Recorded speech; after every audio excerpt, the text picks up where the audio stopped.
about on the way over here, and that is I'm not in uniform, if you've noticed that. And at first I was a little disappointed I couldn't be in uniform today, simply because of the nature of my business today. But it also shows the opportunity that these men and women are having that will have moving forward. Some of them will get in and do their 4 years, and that's great, right? They're serving their country. There's nothing that the military is saying that has to last for longer. The fact that they're even doing that is a sacrifice in itself. But some will stay in longer, and they'll have the opportunity to do things in the Marine Corps that they don't even know at this point what that's going to be.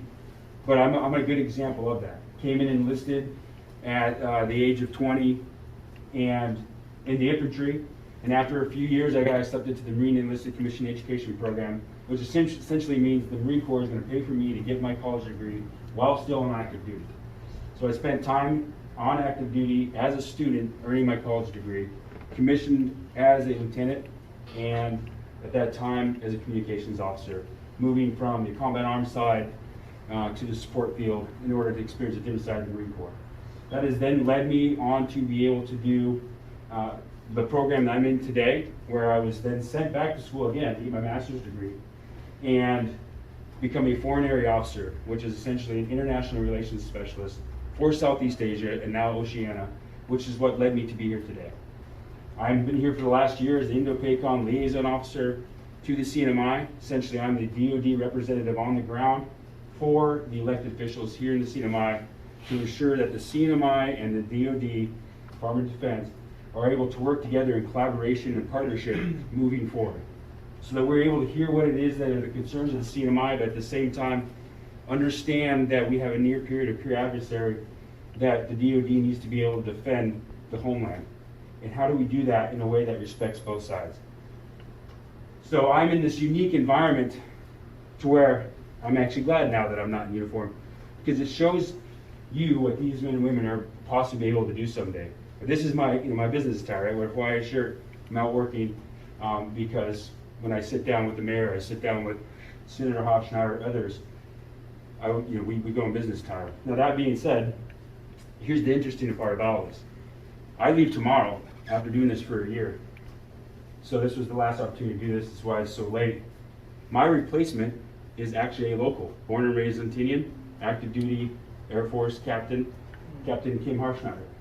And she is now here. So this is something that we talked about that we thought would happen someday down the road, because this is only the second iteration. I was the very first one to have this position.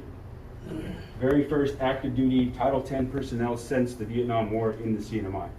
And here she is, 1 year later, we have a actual local Tinian, CNMI local, who is now here representing both the Department of Defense, the CNMI, and of course we do a lot of training down in the military lease area. The Tinian herself, her hometown, so, or her home island. So take that to heart. You may only do 4 years, you may get out, but if you decide to stay in, there's a lot the Marine Corps has to offer you. I never fathomed I'd be standing here today, calling CNMI really my second home, telling people I'm coming back, because I really am, right? Going to go back down the road and do some more deer hunting. I'm going to make sure I go down to Tinian and do some more spearfishing, and see all the lovely faces here, people that I've called, that I'm going to call my second home, my second family. So you have these opportunities, but I'll say, above all of that, what's most important is that they're willing to serve, and that sacrifice means a lot. So thank you as the family members for supporting them. Detail. Attention. Raise your right hand. Repeat after me. I state your full name. I, Descendant Abigail, Do solemnly swear do solemnly swear to support and defend to support and defend the Constitution the Constitution of the United States of America of the United States of America against all enemies, against all enemies, foreign and domestic, foreign and domestic, and that I bear true faith that I bear true faith and allegiance to the own, and allegiance to the oath, and that I will obey the President and I will obey the President of the United States of America of the United States of America and the officers and the officers appointed over me appointed over me according to regulation according to regulation and the Uniform Code of Military Justice. and the Uniform Code of Military Justice. So help me God. So help me God. Stand down. Stand at ease. Now present to you the five newest poolees, joint members of the United States Marine Corps.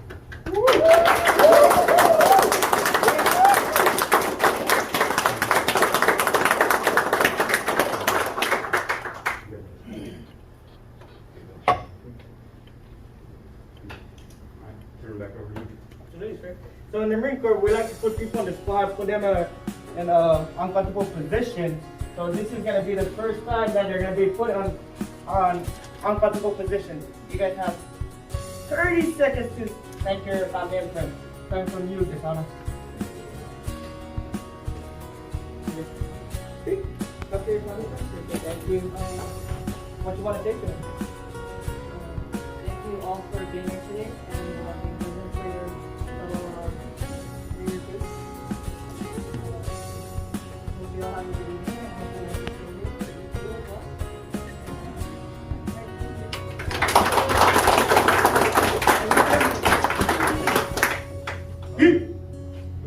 Thank you everyone for being here. I'll see.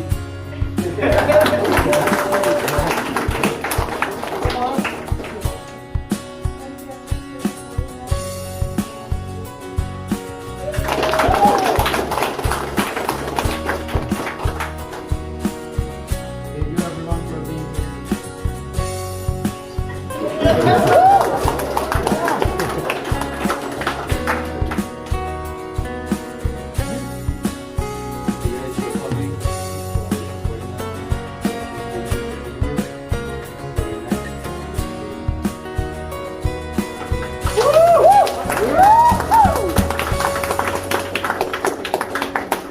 Now, obviously, you guys can go ahead and take pictures with the police.